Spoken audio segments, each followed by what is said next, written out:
Di masa transisi ini, dikatakan bahwa karyawan kantor sudah mulai masuk, meskipun cuma sekitar 50%. Tetapi kalau kita lihat dampak dari 3 bulanan kondisi perekonomian kita memang agak babak belur nih. Dan kemudian dari Kementerian Koordinator Perekonomian itu mengatakan bahwa PHK sudah mencapai 5,23 juta orang loh. Dan dikatakan angka kemiskinan itu bisa bertambah sampai 4,86 juta. Nah, kita mesti perlu ketangguhan yang luar biasa menghadapi situasi. Di satu sisi kita menghadapi virus yang masanya belum selesai dan nggak tahu kapan akan selesai. Di sisi lain kita menghadapi tantangan ekonomi seperti ini. Jadi gini, mental tangguh itu ada 2 hal yang bisa menjadi indikator buat kita. Pertama adalah ketika dia kuat menghadapi tekanan. Jadi pada waktu ketika dia menghadapi sebuah stres, yang kita sebut sebagai stresor itu, dia masih tetap bisa bertahan menghadapi situasi itu. Nah, yang kedua yang lebih keren lagi adalah dia justru bisa berkembang, justru bisa melakukan hal-hal yang luar biasa meskipun dia menghadapi situasi kondisi seperti itu. Saya tuh mengagumi tokoh Superman, diperankan sama Christopher Reeve. Tapi yang menarik itu kan kisah aslinya Christopher Reeve tidak se-super yang dia tunjukkan karena dia sempat mengalami kecelakaan waktu dia mencoba untuk mengendarai kuda, terlempar, akhirnya dia mengalami paralisis, kelumpuhan seluruh bagian tubuhnya sehingga nggak bisa berjalan. Jadi harus di kursi roda. Dan diceritakan selama 3 tahun cuma ingin mati karena merasa hidupnya sudah kiamat. Setelah 3 tahun, akhirnya dia sadar bahwa saatnya dia untuk menjadi Superman buat dirinya sendiri. Justru yang luar biasa adalah dia menjadi salah satu pembicara yang sangat inspiratif. Jadi orang mental tangguh itu sebenarnya orang yang memiliki 4C. Pertama-tama adalah kontrol. Buat teman-teman yang ingin tahu, aku ini termasuk mentalnya tangguh atau enggak? Jawab aja pertanyaan ini. Apakah ketika menghadapi masalah, kamu berusaha masih bisa mengambil kendali atau tidak? Atau kamu nggak berdaya, menyerah?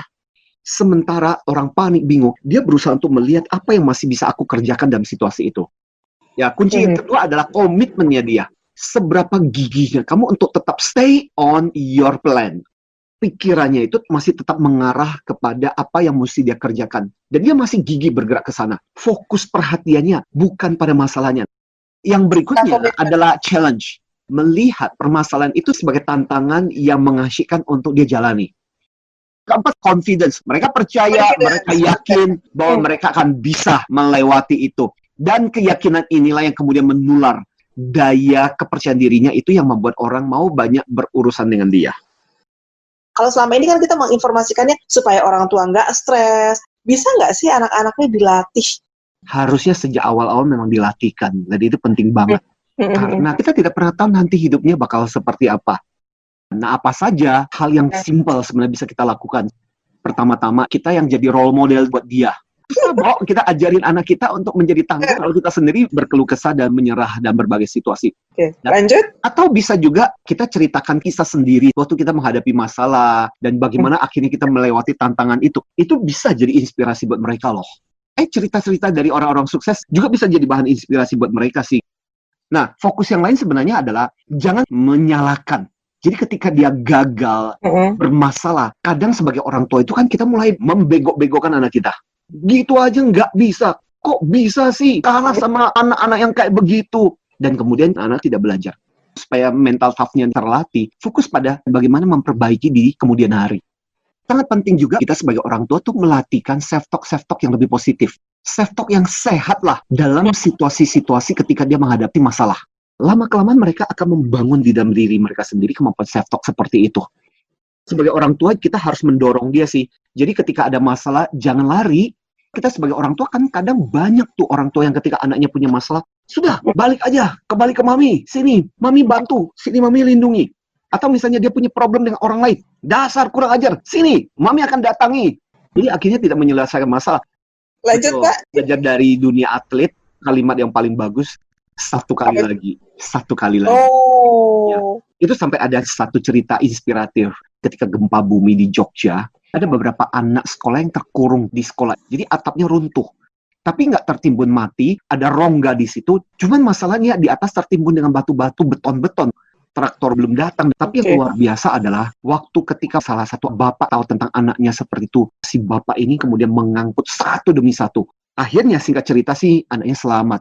Terus waktu ketika ditanya, dia bilang, yang saya pikirkan itu bukan batu begitu banyak yang harus saya pindahkan. Yang saya pikirkan adalah satu batu lagi, satu batu lagi, satu batu lagi yang harus saya pindahkan. Ini cerita inspiratif, nggak tahu benar atau nggak, tapi kita bisa mengambil hikmahnya. Nah, sekarang gimana nih Pak, mental tangguh untuk mereka-mereka yang kena PHK? Ya terus terang kita prihatin banget dengan teman-teman yang korban PHK dan itu jumlahnya banyak banget loh. Jadi pertama-tama adalah stop melihat ke belakang. Kondisi ini sudah terjadi. Yang harus kamu perhatikan sekarang adalah, oke, sekarang situasinya sudah seperti ini, apa yang saya mau putuskan? Apakah tetap bekerja dan berkarya sebagai seorang profesional? Ataukah saya mau mulai mencoba untuk menjalankan bisnis? Langkah berikutnya adalah kita harus bikin yang namanya skenario building, alternatif skenario. Ini seperti di NASA nih. Setiap kali mereka melakukan peluncuran, mereka punya konsep yang namanya skenario building, punya alternatif. Kalau sampai kejadian seperti ini, apa yang harus dilakukan? Dan mereka sudah memikirkan, berusaha untuk mengantisipasi apa yang bakalan terjadi. So, kalau Anda memutuskan tetap jadi profesional, ya gampang lah, berarti lihat kembali CV kamu. Tambahin tuh pengalaman-pengalaman, berbagai pendidikan, berbagai pembelajaran, training-training yang kamu pernah peroleh. Dan berikutnya adalah CV kamu mulai harus kamu kirimkan. Ya, paling gampang itu memulai dari orang yang kita kenal, karena dia sudah tahu tentang dirimu dan tahu tentang kemampuanmu. Dan jangan berharap juga bahwa sekali coba harus langsung berhasil, langsung sukses. Balik lagi kepada mental toughness-nya kita. Sambil Anda sendiri belajar untuk memoles kemampuan untuk interview. Nah, sekarang ini kan banyak interview dilakukan secara online. Yang mau menjalankan bisnis, cari kesempatan bisnisnya apa, belajar dari orang-orang yang tahu, cari mentor. Kita mau tutup dengan tips yang judulnya tangguh. T adalah terima kenyataan yang ada. Semakin kamu cepat terima kenyataan itu, semakin kamu cepat untuk bisa move on.